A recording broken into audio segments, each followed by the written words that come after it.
G'day people, I'm Sharyn, welcome to my channel. Today I'm going to tell you a story about how my embroidery quilting went from this to more like that. This is an embroidered quilt. It's not one that I made. It's one that my former boss made, in fact. And she's my former boss because the store I was working at has been closed down. Hi Wendy. Lovely lady. She gave me this quilt that she'd made many years ago. And what I want to show you here is this was the standard way we were putting quilts together in the 1990s and 2000s when we were making embroidered quilts. So if you're doing an embroidery on something, it's really hard to do an embroidery on a whole quilt. They're just too big, too heavy. So we would make the individual squares, complete with wadding in them, and then we would sew them together. And essentially, you can see there, when we sewed them together, we did the equivalent of taking a couple of squares, folding them, putting them right sides together and stitching down that edge and then opening it up. Additionally, when you get to these places where you've got 4 seams coming together, it's very difficult to get things to line up and you get a lot of bulky stuff happening under here, even if you have trimmed off the wadding that's in the seam lines. So this is where quilting with embroidery machines started in the 1990s and early 2000s. In the early 2000s, I did a course, as in I was a student at a course learning free motion quilting, and this is part of the thing that I did. If you look carefully, it's not very good. There's some nasty pointy bits on feathers. This was doing stuff where I was free motioning and it was drawn on and the drawing got washed off. You can see some awful big irky bits happening. But people look at it and they think I'm great at free motion, but really I'm not. And I have enough problem with how poor I am at it that at that stage I realised I could digitize the designs, or any designs, and I could turn them into embroideries that my machine could do, and my machine could do them perfectly, and it could do them over and over and over perfectly every time. So this was the thing that started me wanting to be able to do digitized free motion. If you're learning how to do free motion quilting, it is not an overnight process to learn how to do it really well. It takes a lot of practice, and I have huge admiration for the people who do that. I personally didn't have the time to spend to become really proficient at free motion quilting.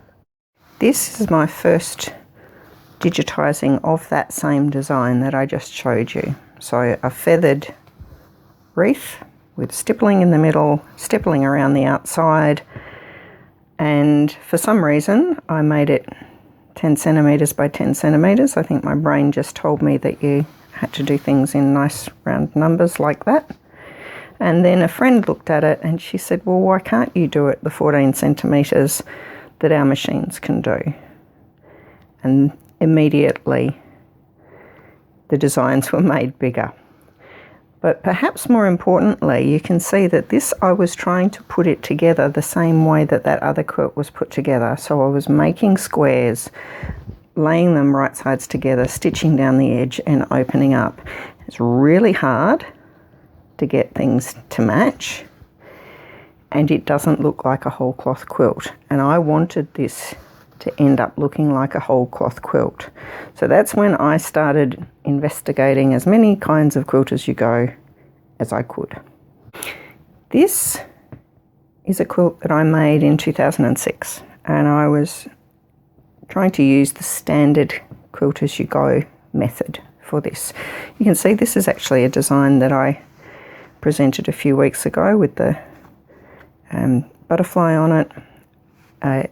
It's part of my 100 design CD. These squares were put together by using a 1-inch wide strip of fabric.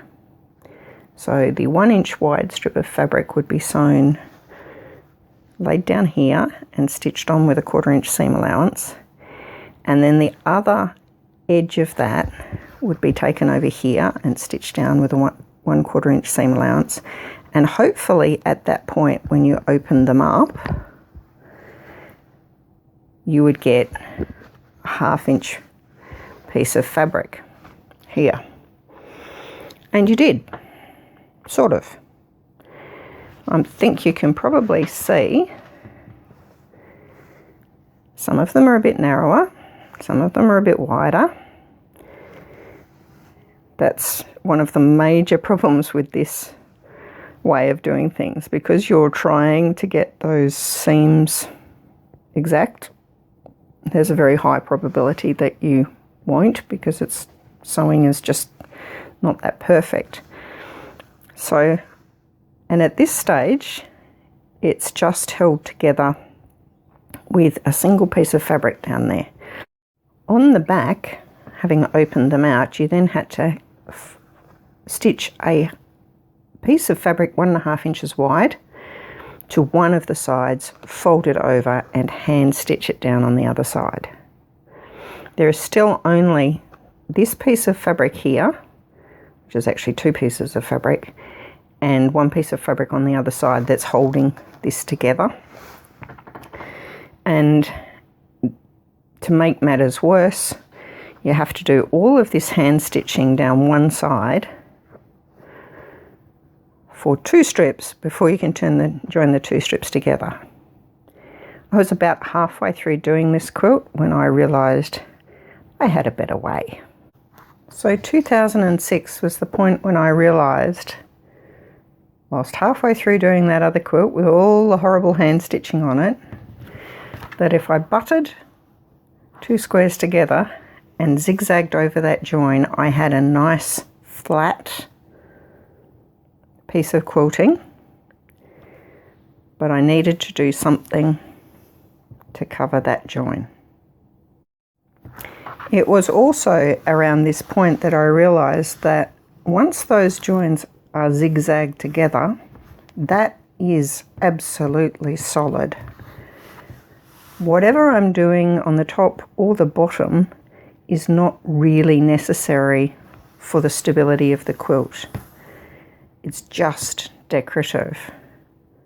So whilst I can make it or attempt to make it look like it's part of a quilt, it doesn't need to be. It's just decorative, whatever I put on top of those joins.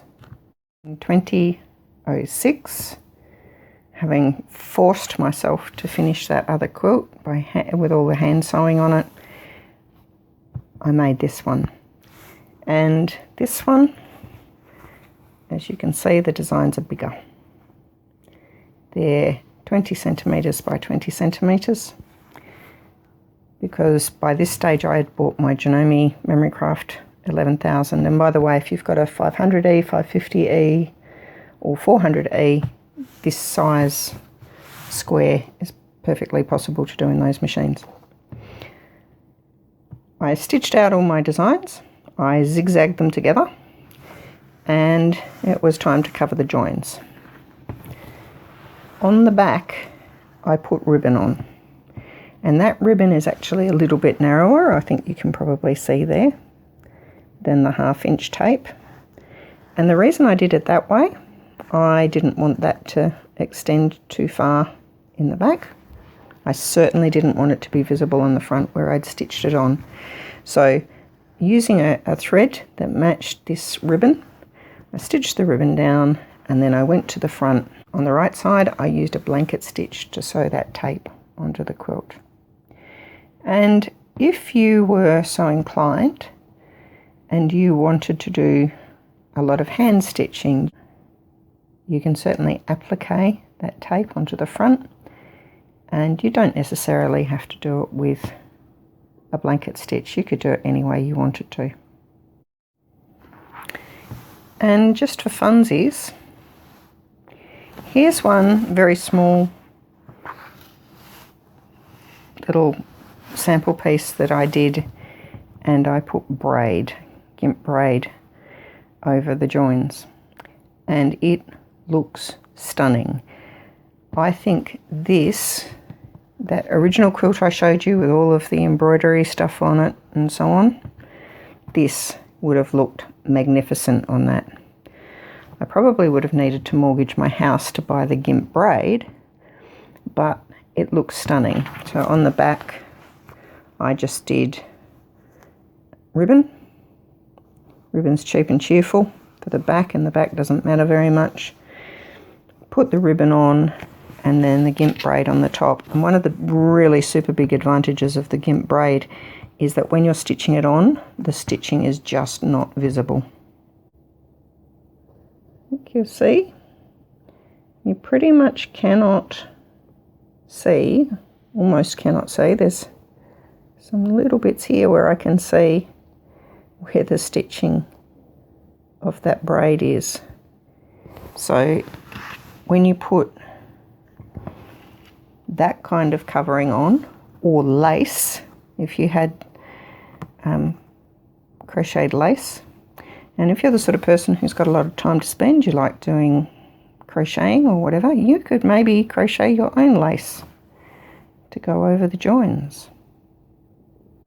The quilt that I started off with even had lace on the designs. It would have looked so much better, in my opinion, had it been joined by zigzagging these together and covering those joins with lace. I hope I've given you some ideas to think about today. See you next time.